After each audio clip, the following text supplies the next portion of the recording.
Hi, sports one viewers. Welcome back to IPL 2025 auction team reviews videos.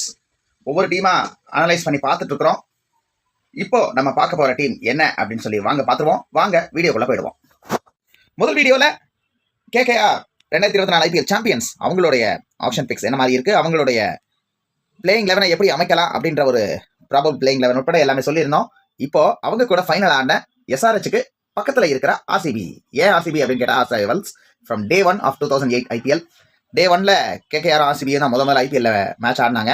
So அதனால ஆர்சிபியில இருந்து தொடங்கணும். ஆர்சிபியை பொறுத்த வரைக்கும் அவங்களோட கோட் பிளேயர் விராட் கோலியை ஃபர்ஸ்ட் சாய்ஸ் ரிட்டைன் பண்ணியிருக்காங்க. பிளஸ் ரஜத் பட்டிதார் ஒரு இளம் வீரர், வளர்ந்து வரக்கூடிய ஒரு வீரர், இந்தியா கேப்டெல்லாம் கூட வாங்கிட்டாரு. ஸோ அவரையும் அப்படியே ரிட்டைன் பண்ணியிருக்காங்க. கூட ஒரு young left arm seamer Yash Dayal போன சீரீஸ்ல அவர் தான் இவங்களை பிளே ஆஃப் கூட்டு போனாரு with his death bowling against CSK. So இந்த 3 வீரர்கள் ரிட்டர்ன் செய்யப்பட்ட நிலையில் மற்ற வீரர்கள் ஆப்ஷனில் வாங்கியிருக்காங்க. ஆப்ஷனில் வாங்கின வீரர்கள் வேகமாக பார்த்தோம்னு சொன்னால் முதலாவது வீரர் தேவ்தத் படிக்கல்.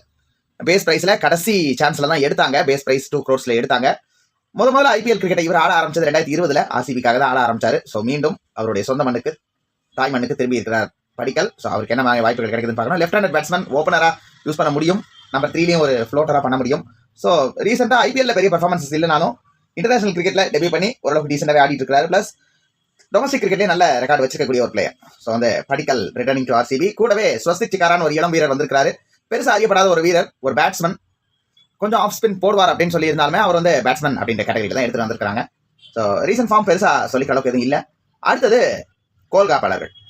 ஒரு டீமுக்கு விக்கெட் கீப்பர் ரொம்ப ரொம்ப முக்கியம். ஸோ அந்த வகையில் விக்கெட் கீப்பர்ஸை பொறுத்த வரைக்கும் ஃபில் சால்ட் ஃப்ரம் இங்கிலாந்து இவரை 11.5 கோடிக்கு தட்டி தூக்கிருக்காங்க. மும்பை கூட கேகேஆர் கூட எல்லாம் போட்டி போட்டு கடைசியில் நாங்கள் தான் தூக்குவோம் அப்படின்னு சொல்லி ஆர்சிபி தட்டி தூக்கிட்டு வந்திருக்காங்க. கூடவே ஜிதேஷ் சர்மா 11 கோடி தூக்கிட்டு வந்திருக்காங்க. வேற லெவல். ஸோ பஞ்சாப் கூட போட்டி போட்டு பஞ்சாபை பறக்க விட்டுட்டு இவங்க கொத்திட்டு வந்துட்டாங்க. 11 கோடி கொத்திட்டு வந்திருக்காங்க. ஸோ ஒரு ஓப்பனிங் பேட்ஸ்மேன், ஒரு மிடில் ஆர்டர்ல ஒரு ஃபினிஷர். ஸோ 2 ஸ்லாட்டுக்கு பக்கம் ஆல்ரெடி. ஸோ கூடவே அப்படியே ஆல்ரவுண்டர் சைடு போனோம் அப்படின்னு சொன்னா ஆல்ரவுண்டர் சைடை பொறுத்த வரைக்கும் லியம் லிவிங்ஸ்டன், பஞ்சாப்ல இருந்த லியம் லிவிங்ஸ்டன் அப்படியே கொத்திட்டு வந்து இங்க வச்சிருக்காங்க. கண்டிப்பா இவர் ஒரு நம்பர் 4 ஸ்லாட்லயாவது விளையாடுவார் அட்லீஸ்ட் அப்படின்றது தான் நம்மளுடைய ப்ரெடிக்ஷன். என்ன மாதிரி டீமை முடிவு பண்றாங்கன்றத பொறுத்து தான் பார்க்கணும். ஏன்னா படிதார் வேற இருக்கிறாரு. ப்ராபப்ளி கேப்டன் மெட்டீரியலா கூட ஆக வாய்ப்பு இருக்கு படிதார். அதனால அவருடைய இடத்த லிவிங்ஸ்டனுக்கு விட்டு தருவாரா அல்லது நம்பர் 5 போல இருக்கட்டும் வரா, இல்லைன்னா பிலிப்ஸாட்டுக்கு வேற ஓப்பன் பண்ண வைப்பாங்களான்றதையும் பொறுத்து பார்க்கணும். அடுத்தது பார்த்தோம் அப்படின்னு சொன்னா தன்னுடைய ஐபிஎல் கேரியரை மும்பையில் ஆரம்பிச்சு ஆர்சிபிக்கு எதிராக சூப்பராக பவுலிங் போட்டு பேட்டிங் பண்ணி அதுக்கு பிறகு எல்எஸ்ஜிக்கு ஒரு 2-3 சீசன் ஆடி அங்கே கேப்டன்சி வாய்ப்பெல்லாம் கிடைச்சு இப்போ ஆர்சிபிக்கு வந்திருக்கிற குருணால் பாண்டியா, எல்டர் பாண்டியா. ஸோ அவரை அப்படியே ஆர்சிபி தட்டி தூக்கிருக்காங்க. ஸோ ஒரு லெஃப்ட் ஆர்ம் ஸ்பின்னிங் ஆல்ரவுண்டர். முக்கியமான ஒரு விஷயம், டாப் ஆர்டர்லையும் விளையாடுவார், மிடில் ஆர்டர்லையும் விளையாடுவார், ஃபினிஷ் பண்ணுவார். ஸோ எங்க ஏற்பட்டாலும் 3 to 7 எங்க ஏற்பட்டாலும் ஆடக்கூடிய ஒரு பிளேயர். ஸோ அந்த மாதிரி ஒரு ஃபிளெக்சிபிளான ஒரு பிளேயரை வாங்கியிருக்காங்க ஆர்சிபி. பிளஸ் ரொமாரியோ ஷெபர்ட் போன சீசன்ல மும்பைக்காக பெர்ஃபார்ம் பண்ண ஒரு வீரர், அவரை அப்படியே இங்க வாங்கியிருக்காங்க. வித் பேட் ரொம்ப டேஞ்சரஸ், வித் பால் பவுலிங் போடுற டீமுக்கு டேஞ்சரஸ். கொஞ்சம் எக்ஸ்பென்சிவ் சைட்ல இருப்பாரு, கொஞ்சம் விக்கெட் டேக்கரும் கூட. ஆன் ஹிஸ் டே விக்கெட்ஸ் எடுத்தாருன்னா வரிசை எடுத்துருவாரு, இல்லைன்னா ரன்ஸ் வாரி கொடுத்துருவாரு. அந்த மாதிரி ஒரு பவுலர், டபுள் எச் ஷாட் மாதிரியான ஒரு பிளேயர், வெர்சடைல் கிரிக்கெட்டர் அப்படின்ற வகையில ஒரு சீமிங் ஆல்ரவுண்டர். இவங்க டீம்ல இருக்கக்கூடிய ஒரே ஒரு சீமிங் ஆல்ரவுண்டர் இவர் தான். மற்றபடி பார்த்தோம் அப்படின்னு சொன்னா ஸ்வப்னில் சிங் போன சீசன்ல கடைசியா ஆடின ஆட்டங்கள்லாம் ஓப்பனிங் பவுலிங்கே போட்டார். Left arm orthodox spin bowling all rounder. Low டவுன்ல கொஞ்சம் பேட்டை வேவ் பண்ணுவார், அந்த மாதிரி ஒரு பிளேயர். பிளஸ் மனோஜ் பண்டாகே, இவரும் ஒரு மகாராஜா டிராஃபியோடைய ப்ராஸ்பெக்டா வளர்ந்து வந்த ஒரு கேசிஏ மகாராஜா டிராஃபியோடைய ப்ராஸ்பெக்டா வளர்ந்து வந்த வீரர். ஹையஸ்ட் விக்கெட் டேக்கர்ல டாப் 10ல இருக்கிறார். இந்த கடைசியா முடிஞ்ச கேசிஏ மகாராஜா டிராஃபில அட்டாசமா பந்து போடுவார். நல்ல டீசென்டான batter, low down the order. So அவர் எடுத்தா ஒரே ஒரு ரைட் ஹேண்டட் ஃபிங்கர் ஸ்பின் இவர் மட்டும் தான் இருக்கிறார் இவங்க டீம்ல, ஒரு off spinner. Plus Jacob Bethel from England, இப்போ வளர்ந்து வரக்கூடிய, இப்போ தான் இன்டர்நேஷனல் கிரிக்கெட்டுக்குள்ள தடம் பதிச்சு ஒரு 170-180 ஸ்ட்ரைக் ரேட்ல ஆடக்கூடிய வீரர். பொதுவாக அவருடைய கேம் டைம் எடுத்து ஆடக்கூடிய வீரர் அப்படின்னு சொல்லி சொல்றாங்க. பட் அவருடைய T20 ஸ்ட்ரைக் ரேட் கிட்டத்தட்ட 170. அதிரடியாக விளையாடக்கூடிய எபிலிட்டி இருக்கக்கூடிய ஒரு வீரர், லெஃப்ட் ஆர்ம் ஸ்பின்னர் அப்படின்றது கூடுதல் பலம். இவரும் லெஃப்ட் ஹேண்டட் பேட்ஸ்மேன் தான். பிளஸ் இவருக்கு அடுத்தது பார்த்தோம் அப்படின்னு சொன்னா மும்பைல இருந்த ஃபினிஷர், அதாவது பொல்லார்டுடைய சக்சஸரா மும்பை நம்பி எடுத்து மொதல் சீசன்ல கொஞ்சம் கை கொடுத்து கடைசி 2 சீசன்ல காலவாரின டிம் டேவிட் இப்போ ஆர்சிபியால எடுக்கப்பட்டிருக்காரு. ஆர்சிபி இவரை கொத்திட்டு வந்திருக்காங்க. மும்பை இன்ட்ரெஸ்ட் காட்டாதோட விளைவு இவர் 3 crores கொத்திட்டு வந்திருக்காங்க. ஸோ போன வருஷம் கேம் கிரீனை வாங்கி கேம் கிரீன் பெருசாக இவங்களுக்கு ஒன்றும் பண்ணல. இப்போ திரும்பவும் மும்பை காட்டின டிம் டேவிடை இவங்க கொத்திட்டு வந்திருக்காங்க. கண்டிப்பாக பிளேயிங் லெவலில் ஆடு வரதுக்கு வாய்ப்புகள் அதிகம். சார் அப்படியே பவுலர்ஸ் சைடு வந்தோம்னு சொன்னா பவுலர்ஸ் பொறுத்த வரைக்கும் புவனேஸ்வர் குமார் மும்பை இந்தியன்ஸ் கூட போட்டி போட்டு 10.75 கோடி கொத்திட்டு வந்திருக்காங்க. கூட சிஎஸ்கேவும் இவங்க கூட போட்டி போட்டாங்க. சிஎஸ்கே மும்பை எல்லாம் கொத்திட்டு இருக்கும்போது கடைசி நேரத்தில் 10.75 கோடிக்கு கொத்திட்டு வந்துட்டாங்க. பிளஸ் ஜோஷ் ஹேசல் மரம், அதாவது ஜோஷ் ஹேசல் வுட், அவரை கொத்திட்டு வந்திருக்காங்க.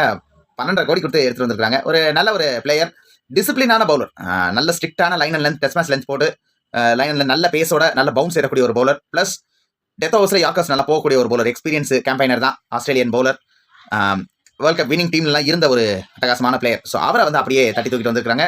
ஹேசல்வுட் இவங்களுக்காக ஆடுறது புதுசு இல்லை, போன சீசன்லேயே ஹேசல்வுட் இவங்களுக்காக தான் ஆடிட்டு இருந்தார். 2022-23 சீசன் ஆடிட்டு இருந்தார். அதுக்கு பிறகு இன்ஜுரியால் போன சீசன் ஆடலை. இப்போ திரும்பவும் ஹேசல்வுட்டுக்காக போய் கொத்திட்டு வந்திருக்காங்க. ப்ளஸ் போன சீசனில் அட்டகாசமாக பர்ஃபார்மன்ஸை கொடுத்து டிசிக்கு முக்கியமான மேட்சஸ்லாம் வின் பண்ணி கொடுத்த ராஷிக் சலாம்தார் ஃப்ரம் ஜம்மு காஷ்மீர், இவரையும் அப்படியே வளர்ச்சிட்டு வந்திருக்காங்க. கிட்டத்தட்ட ஒரு 6.5 கோடி வரைக்கும் விரட்டி போய் பிடிச்சிட்டு வந்திருக்காங்க.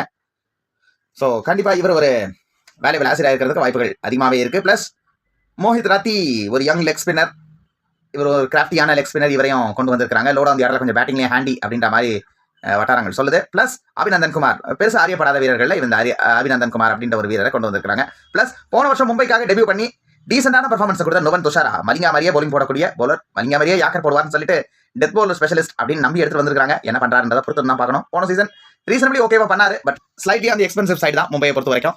ஸோ ஆர்சிபிக்காக என்ன பண்றாருன்றதை பொறுத்து வந்து பார்க்கணும். கடந்த 2 சீசன்களா கேகே அணிக்காக விளையாடின சுயா சர்மா ஒரு மிஸ்ட்ரி லெக் ஸ்பின்னர், இவர் அப்படியே கொண்டு வந்திருக்காங்க. ப்ராபப்ளி இவர் தான் வந்து உங்களுக்கு மெயின் ஸ்பின்னராக இருப்பார். ஏன்னா இவரை விட குவாலிட்டியான ஸ்பின்னர் அப்படின்னு சொல்ற அளவுக்கு ஆர்சிபி அணியில் இந்த மாதிரி ஸ்பின்னர்கள் இல்லை. சஹல் அணியிலிருந்து போனதுக்கு பிறகு இவங்களுக்கு வந்து அந்த ஸ்பின் டிபார்ட்மெண்ட் கொஞ்சம் வீக்கா இருக்கு. அதை பலப்படுத்துற விதமா இப்போ சுயா சர்மா கொண்டு வந்திருக்காங்க. சுயா சர்மா பெரிய அனுபவம் இல்லாத பிளேயர்னு சொன்னாலும் நல்ல திறமைகள் இருக்கு, நிறைய வெரைட்டிஸ் இருக்கு, நல்ல கூகுளிஸ் போடக்கூடிய பவுலர், சேஞ்ச் அப் பேஸ் பண்ணக்கூடிய ஒரு பவுலர், ரன்ஸ் நல்லா ட்ரைவ் பண்ணுவார், விக்கெட் எடுப்பாரு. ஸோ குரூஷியலான விக்கெட்ஸ் எடுக்கிறதுக்கு ஒரு அட்டகாசமான ஒரு பவுலர் தான். ஸோ அவர் அப்படியே டிராஃப்ட் பண்ணி கொண்டு வந்திருக்காங்க. பிளஸ் அவர் கூட லுங்கி இங்கிடி சென்னையில் ஆரம்பிச்சு டெல்லிக்கு போய் இப்போ ஆர்சிபிக்கு வந்திருக்காரு. ஜோஷ் ஹேசல்வுட்டுக்கு ஒரு நல்ல ஒரு பேக்கப் அப்படின்னு சொல்லலாம். T20 கிரிக்கெட்ல இப்போ கொஞ்சம் அப்போ கொஞ்சம் ஆடினாலுமே ஒரு டீசென்டான பவுலர். ஸோ வந்து இவங்களுடைய லைன் அப் பொறுத்த வரைக்கும் இப்படிதான் இருக்கு. ஸோ இவங்களுடைய பிளேயிங் லெவன் எப்படி அமையும் அப்படின்னு சொல்லி பார்த்தோம் அப்படின்னு சொன்னா, ஓப்பனிங்ல ஃபில் சால்ட் விராட் கோலியும் போயிடுவாங்க. ஃபில் சால்ட் ஆடாத பட்சத்தில் கண்டிப்பா அந்த ஸ்லாட் வந்து லைம் லிவிங்ஸ்டனுக்கு போகிறதுக்கு வாய்ப்பு இருக்கு. நம்மளுடைய ஃபர்ஸ்ட் சாய்ஸ் பிளேயர் வந்து எப்பவுமே ஃபில் சால்ட் தான்.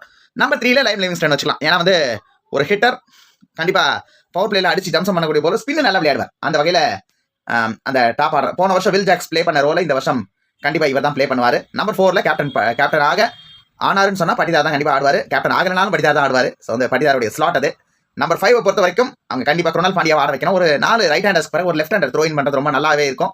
ஸோ வந்து சப்போஸ் லைம் லிவிங்ஸ்டன் நம்பர் 3ல ஆடலன்னு சொன்னா அந்த ஸ்லாட்ல ஜேக்கப் பெத்தல் போறதுக்கு வாய்ப்பு இருக்கு. ஸோ வந்து நம்பர் 5ல கண்டிப்பா குருணால் பாண்டியா தான் ஆடுவார். நம்பர் 6 பொறுத்த வரைக்கும் ஜிதேஷ் சர்மா ஒரு அட்டகாசமான ஃபினிஷர், ஃபியர்லெஸ் கிரிக்கெட்டர், இந்தியாக்காக டெபியூ பண்ணி சில பெர்ஃபார்மன்ஸ்களை ஹியர் அண்ட் தேர் கொடுத்துருக்கார்.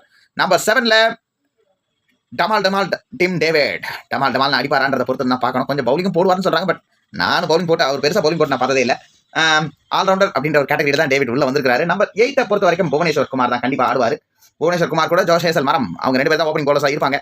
எஸ் தயால் கண்டிப்பாக விளையாடுவார். கூடவே கண்டிப்பாக மெயின் ஸ்பின்னரா ஒன் அண்ட் ஒன்லி ஸ்பின்னர், அதாவது மெயின் ஸ்பின்னரா கண்டிப்பாக நம்ம சுயேஷ் சர்மா தான் ஆடுவார். பேக்கப்ல மோஹித் ராத்தி இருப்பாரு, ஸ்வப்னில் சிங் மாதிரி ஆட்கள், கூட ரஷிக் தார் மாதிரி ஆட்கள், ஈவன் தேவைப்பட்டா பேட்டிங்ல ஸ்ட்ரென்தன் பண்ணணும்னு யோசிச்சாங்கன்னா தேவதத் படிக்கல் மாதிரி வீரர்கள் இந்த இம்பாக்ட் சப் ரோல்குள்ள வரதுக்கு வாய்ப்புகள் இருக்கு. ஸோ வந்து அவங்களுடைய டீமை பொறுத்த வரைக்கும் இதுதான் ஃபர்ஸ்ட் சாய்ஸ் பிளேயிங் லெவலாம் எடுக்க முடியும், இதுதான் பெஸ்ட்டாகவும் இருக்கும் அப்படின்றது நம்மளுடைய கருத்து. ஸோ உங்களுடைய வியூஸை அப்படியே கமெண்ட் செக்ஷன்ல போஸ்ட் பண்ணுங்க. ஸோ வந்து ஆர்சிபியை பொறுத்த வரைக்கும் டெத் ஓவர்ஸ்ல ஸ்ட்ரகிள் பண்ணுவாங்க அப்படின்றது நம்மளுடைய வியூவா இருக்குது. ஏன்னா வந்து டெத் ஓவர்ஸ்ல ஸ்பெஷலிஸ்ட் பவுலர்ஸ் அப்படின்னு சொல்ற அளவுக்கு இல்லை யாரும். ஸோ வந்து கண்டிப்பா டெத் ஓவர்ஸ்ல கண்டிப்பா புவியோட எக்ஸ்பீரியன்ஸ் தான் காப்பாற்றி ஆகணும். கூட ஹேசல்வுட்டும் எஸ் தயாலும் தான் பந்து வீசுற வேலைகளை செஞ்சாகணும். ஸோ இப்படிதான் இருக்குது அவங்களுடைய டீம் லைன் அப். ஸோ நீங்க வந்து ஆர்சிபிக்கு யார் வந்து டெத் பவுலர்ஸ்ல கீயா இருப்பாங்க அப்படின்றதையும் சேர்த்து கமெண்ட் பண்ணுங்க. வீடியோ பிடிச்சா லைக் பண்ணுங்க, மறக்காம உங்க ஃப்ரெண்ட்ஸ்க்கு வீடியோ ஷேர் பண்ணுங்க. நம்ம ஸ்போர்ட்ஸ் சேனலை சப்ஸ்கிரைப் பண்ணிட்டு பெல் ஐகானை பிரஸ் பண்ணுங்க டு கெட் எக்ஸ்ட்ரா நோட்டிஃபிகேஷன். தொடர்ந்து நம்ம சேனல்ல வரக்கூடிய வீடியோக்களை பாருங்க. தொடர்ந்து ஸ்போர்ட்ஸ் குடும்பத்தோட இணைந்திருங்கள். நன்றி, வணக்கம்.